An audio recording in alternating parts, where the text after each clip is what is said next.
পৃথিবীর মধ্যে সকল রোগের ওষুধ পাইলাম, মরণ রোগের ওষুধ নাই রে।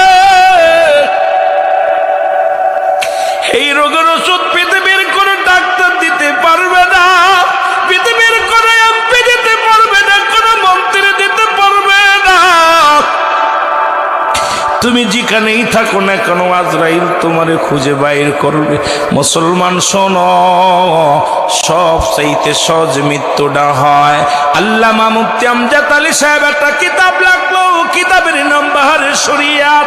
এই কিতাবের মধ্যে উনি লিখতে যা বললেন, দুনিয়ার মানুষ শোনো, সব চাইতে সহজ মৃত্যু যেটা হয়, 70টা তাজা উটের গায়ের চামড়া জবাই না করিয়া উল্টো দিকে টান দিয়া লবণ আর মরিচ লাগা দিলে যতটুকু যন্ত্রণা হয়, এর চাইতে